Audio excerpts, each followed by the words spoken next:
Shalom Bapak Ibu, kita jumpa lagi di hari ini. Mari kita akan merenungkan firman Tuhan, kita berdoa. Kami bersyukur ya Tuhan buat hari ini. Engkau beri lagi kami kesempatan ada dan hidup. Dan kami mau melandasi dengan firman-Mu.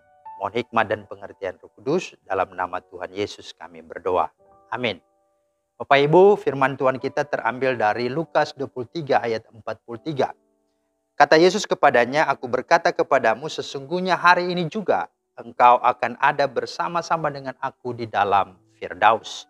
Itulah firman Tuhan sekaligus menjadi tema kita. Sesungguhnya hari ini juga engkau akan ada bersama-sama dengan aku di Firdaus. Nah Bapak Ibu, ada dua hal yang dapat kita pelajari dari firman Tuhan ini. Yaitu dari murid-muridnya dan dari penjahat di sebelah Yesus. Ini sesuatu yang mencengangkan kita.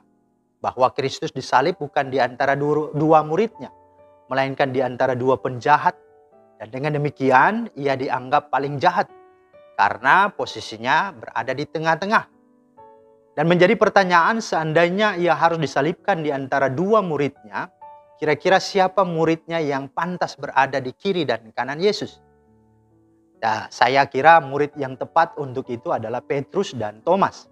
Mengapa saudara? Karena dua murid inilah yang pernah berkata secara eksplisit atau terang-terangan kalau mereka siap mati bersama Tuhan. Dalam Matius 26 ayat 35, Lukas 22 ayat 33, bahkan Yohanes 11 ayat 36. Tapi pertanyaan, di manakah mereka? Jadi ini satu hal yang ironi juga. Nah, pelajarannya adalah bahwa mengikut Yesus bukan soal kesukaan, bukan soal semangat, bukan soal emosional saja. Melainkan adalah kesadaran diri dan pengenalan yang sungguh akan Tuhan. Kalau tidak, maka dengan adanya masalah, tantangan, ancaman, tekanan, penderitaan, maka manusia akan dengan mudah dan dengan cepat akan menyangkali, akan mengkhianati dan meninggalkan Yesus. Namun, menariknya, pelajaran kedua dari kisah ini adalah seorang penjahat di sebelah Yesus yang pada akhirnya bertobat dan percaya kepada Yesus yang adalah Tuhan. Dan langsung dijamin oleh Yesus dia akan bersama Yesus di sorga. Atau dikatakan di sini Firdaus.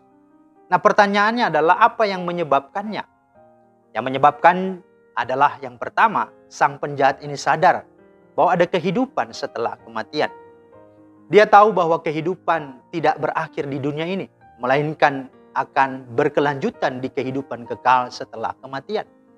Penjahat itu berkata, "Yesus, ingatlah akan aku apabila engkau datang sebagai raja." Nah saudara, jikalau kematian adalah akhir dari segala sesuatu, mengapa penjahat ini memohon untuk diingat oleh Yesus? Ini membuktikan bahwa dia percaya ada hidup di balik atau setelah kematian ini. Hidup tidak berakhir dengan lepasnya nyawa dari tubuh.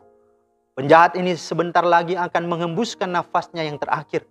Tetapi kesadaran akan adanya hidup setelah mati membuat ia memohon untuk diingat oleh Kristus. Nah, apakah saudara juga menyadari akan hal ini atau tidak? Tanpa kesadaran akan hal ini, orang tidak akan pernah merasa kalau dia membutuhkan Tuhan dan Juru Selamat. Itu yang harus kita sadari dan renungkan. Hal yang kedua adalah sang penjahat tahu dan sadar bahwa dirinya berdosa. Dan dia tahu Yesus tidak berdosa atau Yesus adalah orang benar. Karena itu dia bisa membawanya masuk ke sorga. Dalam Lukas 23:41 kata penjahat itu, "Kita memang selayaknya dihukum sebab kita menerima balasan yang setimpal dengan perbuatan kita. Tetapi orang ini tidak berbuat sesuatu yang salah." Atau kata lain, orang ini adalah orang benar. Penjahat ini tahu bahwa Yesus adalah hakim dan raja yang akan datang kembali menghakimi semua perbuatan manusia, baik atau buruk, benar atau salah. Penjahat itu berkata, "Tidakkah engkau takut juga tidak kepada Allah, sedang engkau menerima hukuman yang sama? Yesus, ingatlah akan aku apabila engkau datang sebagai raja." Dan kita tahu sebagai akibatnya sang penjahat menerima berkat melampaui yang dia pikirkan. Yang pertama, dia hanya meminta untuk diingat.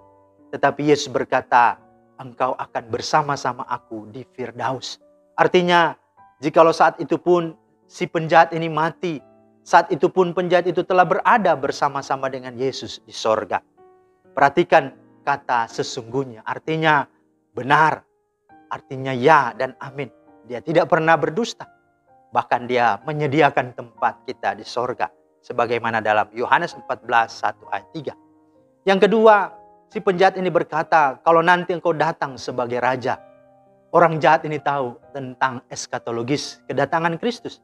Tetapi Yesus menjawab, tidak usah tunggu nanti. Tetapi hari ini juga engkau telah bersama-sama dengan aku di Firdaus.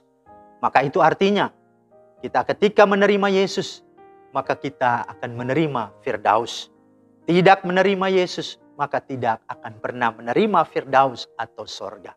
Karena itu saudara, di tengah-tengah kita menghayati minggu-minggu sengsara ini, mari kita pastikan bahwa kita sudah telah menerima Dia sebagai Tuhan dan Juru Selamat kita. Dan mari kita meneladani pertobatan dan sikap dari seorang penjahat ini. Kalau dia saja bisa mendapatkan Firdaus sorga, apalagi saudara. Biarlah firman Tuhan ini terus meneguhkan dan sekaligus mendorong kita untuk hidup memuliakan nama Tuhan. Tuhan memberkati.